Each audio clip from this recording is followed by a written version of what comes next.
limitele sunt ale noastre, nu sunt ale lui Dumnezeu. Dumnezeu este fără de limite.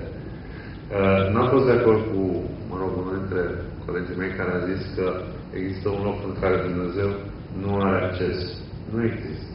Pentru că eu orice gând pe care îl emit tot în Dumnezeu. Ori zis chestia aia. Nu, regret. Ai zis mai devreme, bine, poate interpretezi decizia. Nu, ai interpretat greșit. Păi da, dar tot accesul la decizie. Nu e. Dumnezeu știe foarte clar că Dumnezeu știe ce am de gând înainte de a face ceea ce am de gând.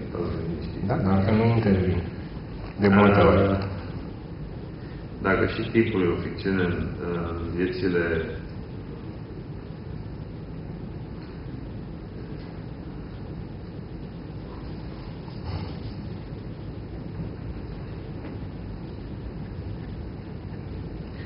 Dacă și timpul e o ficțiune, viețile multiple putând fi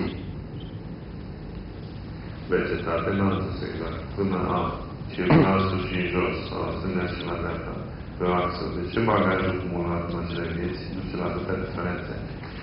Pentru simplu motiv că oamenii învață unii mai încet, unii mai puțin încet. Și alții din ce în ce mai încet. Pentru că nu și-au lecțiile.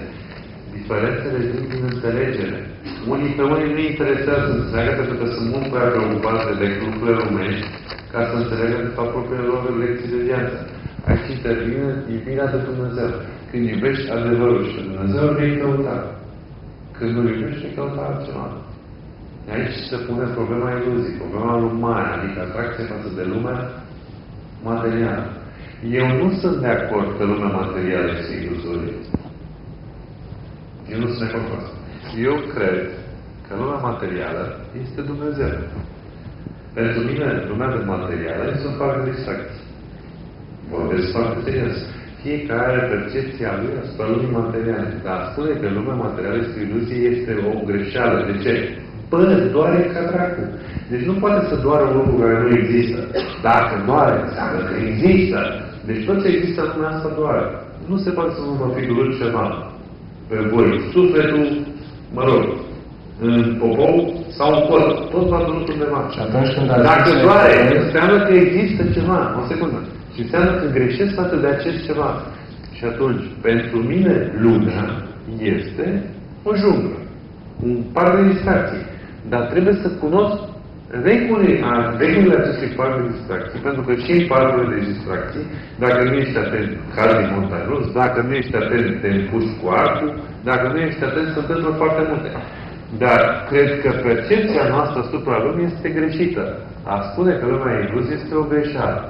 Pentru mine, care încep să judec lumea și am încercat, deci eu fac următorul lucru. Eu nu iau de bun în mine ce mi se spune. Lumea e o iluzie, lumea nu merită trăită, lumea e, hai să fugim de lume. Greșit. Negarea lui este greșit și o văd la pacienții mei. Pentru că toți cei care au fost călugări, puznici, care au fost în mănăstiri, sunt obligați să trăiască unde? Știți unde sunt obligați să trăiască acum? În lumea, nu în mănăstire. Păi și dacă sunt obligați să trăiască în lume, înseamnă că au o problemă vis-a-vis de lume, înseamnă că au avut o privire eronată asupra lumii. Și privirea lor eronată asupra este tocmai negare. Păi, măi copii, dacă lumea asta, materială, de la cine ai făcut-o mai? De Dumnezeu. Prin ce? Prin Duhul Sfânt. Deci până și lumea materială este creată prin ce? Prin Duhul Sfânt. Păi cum prin Duhul Sfânt? Păi foarte simplu. Păi demonii care există în lumea materială au fost mai întâi îngeri, care sunt creați de unde? De la Duhul Sfânt. Planetele alea care sunt făcute acum și care sunt din bine și din rău, deci din îngeri și demoni, de unde sunt? De la Dumnezeu. Deci toate sunt prin harul Duhului Sfânt. Inclusiv lumea materială. Păi dacă neg lumea materială, ce fac? Neg viața. Și dacă neg viața, pe cine neg, măi? Pe Dumnezeu. Deci soluția nu este să neg lumea și viața, sexul, că e creat până Dumnezeu. Nu este să neg ceea ce găsesc în lumea materială. Și care este? Să-l accept, să-l înțeleg și să fiu cum? Să mă armonizez cu el. Să-l practic. Lumea materială. Vorbă. Părerea mea este că faci o confuzie foarte mare. Deci, lumea este o iluzie nu înseamnă că o neg. Lumea este o iluzie înseamnă că eu îmi creez realitatea în funcție de alegerile mele. Nu înseamnă că nu există, că normal... Dar nici măcar aia nu e o iluzie, aia e o certitudine. Faptul că în funcție de mine voi avea o oglindă în exterior este o certitudine, devine o certitudine pentru mine. Deci eu, există, toți sunteți în centrul universului vostru. Iar lumea, chiar dacă avem același date, pentru fiecare va percepe lumea prin felul lui de a fi. De ce? Foarte simplu.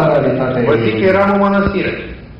Și erau doi călugări. Unul supărat și unul vesel. Băi, și era călugărul ăsta, avea vreo 80 ceva de ani. Și stă să ia în mașină și vedeai că zâmbește în limba jos. Și avea un zâmbet de la vânt și mergea cu mașina. Cu autobuzul. Și mă uitam cu privește lumea. Băi, și era de lumină. Și zic, ce se întâmplă lor? Băi, era bun. Și evident că fiind bun, ce făcea? Vedea partea frumoasă a lumii. Nu? Corect. Din păcate, mi-a vrut să văd doar partea frumoasă a lumii, dar încă n-am făcut. Eu sper să întreb doamne, vreau să văd doar partea frumoasă a lumii la un moment dat, pentru că m-am supărat de partea urâtă a lumii. Încerc să vă... Nu sunt rețelule, pentru că mie îmi place lumea. Deci eu nu văd partea urâtă a lumii, eu trebuie să mă strădui, eu o studiez.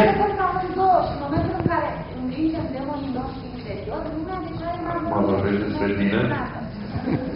Învingi pe ai tăi și când reușești, vii și mici pe ei. Te rog. Bun.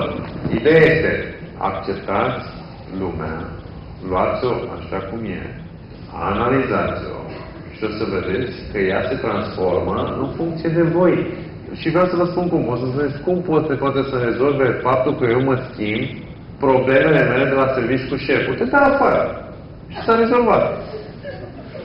Și ție ți te pare rău, dar ți se schimbă pentru că ajungi în altă parte.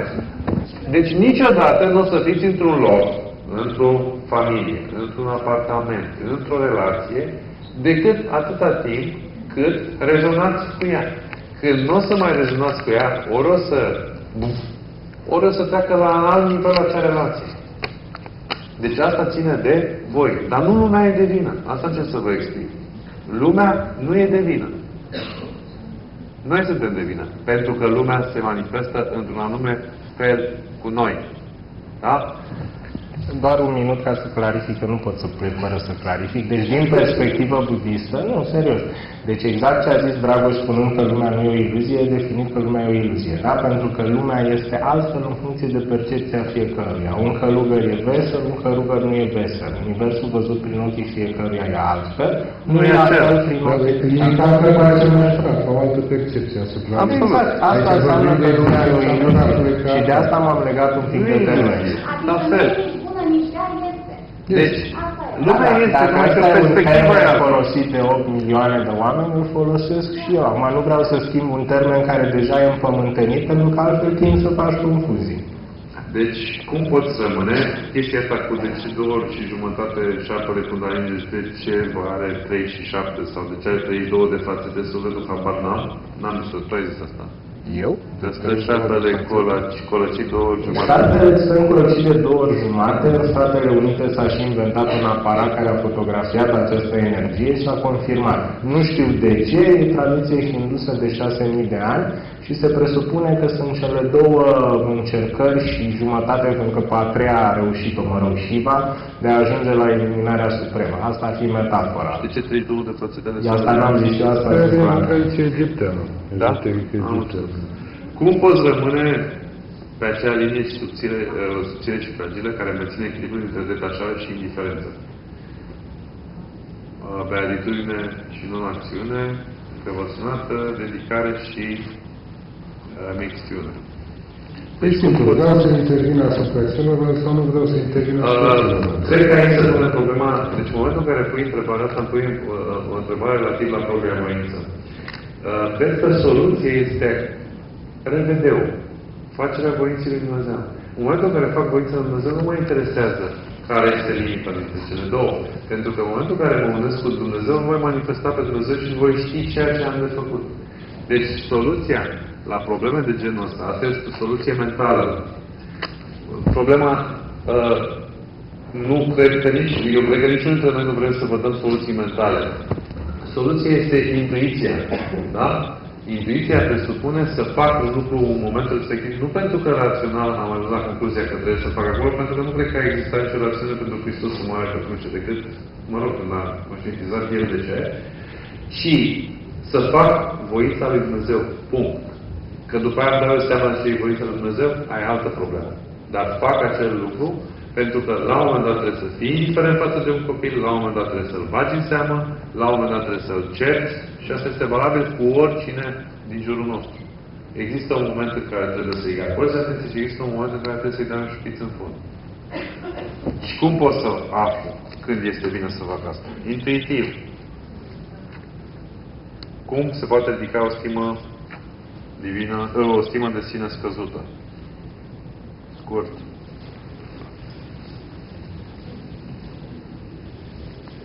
Cine zice? Nu mai zice?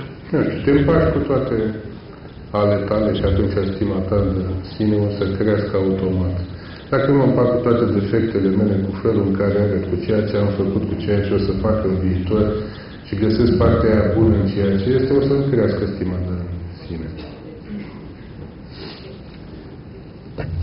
Care e vârsta asta la mine la prima întrebare? Habar n-am, pentru că vârsta asta ale minime au și pisicile și câinii. N-am studiat fenomenul să-mi dau seama.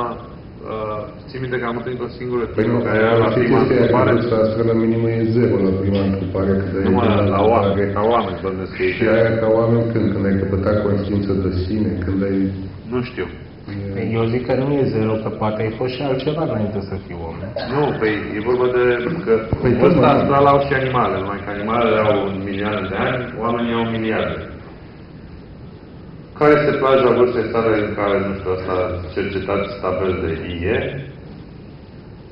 Un copil cu vârsta asta mai mică decât părinții lor poate să-i tragă în jos pe acestea? Nu, de obicei, pentru că dacă au vârsta asta mai mare, înseamnă că sunt mai înțelepți. Înseamnă că o să accepte ca un copil care e o greșeală a naturii și o să-l ia ca atare. O să fie o lecție pentru ei și pentru părinți. Da? Deci, problema... Deci, când ai o vârstă asta mare, înțelegi cam cum e copilul tău și ce cu el. Deci am întâlnit cazul de genul ăsta, o doamnă cu vârstă asta foarte mare, băiatul era pușcărie. Că trece prin încercările vieții, le-a încercat pe toate și o încearcă și pe aia. Un spirit evoluat care se reîntrupează ar putea să se ridice imediat la nivelul de sine superior sau mai găsești întotdeauna ceva de învățat și obligat să mai stea în ceacurile mai joase. Reîntoarcerea la Dumnezeu presupune obligatoriu să avem toți parametrii care lui Iisus? Absolut. Clar, nu poți să te unești cu sinele divin decât dacă ai toți parametrii care lui Iisus, până atunci vei fi imperfect. Deci nu există perfecțiune 99. E ca aurul pur, 99, da? 24 de care. Nu există. Deci pur înseamnă 100%. Cât mai ai un pic, înseamnă că ești imperfect. Și atunci nu există reîntoarcerea la Dumnezeu, pentru că Dumnezeu primordial este perfect, deci întoarcerea ce spune tot perfecțiune, înseamnă să te liberezi de toate defectele. Iar în rest, nu poate un spirit să treacă, pentru că un spirit care pleacă, el va fi îngropat în întuneric și în mizerie. Și ca să curețe, îi trebuie viață, pentru că el nu poate să conștientizeze asta de bine. Nu cred că un spirit poate să ajungă într-o viață la divinitate. Nu poate. Deci, dacă pe tonerei fața lui Dumnezeu trebuie să fim desăvârșiți, cum putem să ridicăm suferința care este plecată pe acest drum? Cauzele suferinței. Suferința se datorează lipsei de înțelegere. Problemelor de gândire, problemelor de sentimente, problemelor de instincte. Super pentru că îți dorești să ai un bărbat, o femeie, o mașină, ceva. Cauzele suferinței vin din păcate, din karmă, din atașament. Vis-a-vis de lucruri, ființe, propriu, trup, păcat, plăcere. Asta este cauzele suferinței. Deci, ca să eviți toate asta, ar trebui să eviți toate restul, atașament, lucruri. Suferințele vin și din percepție, nu? Că sunt o grămadă de lucruri care le putem accepta. E clar că lucruri de percepție asupra realității. Fără a cădea în masochism. Cum putem îmbunătăți karma familiei? Pe ce înseamnă karma familiei? înseamnă un nod mare, mare și negru, cu o energie, informații și entități care se adună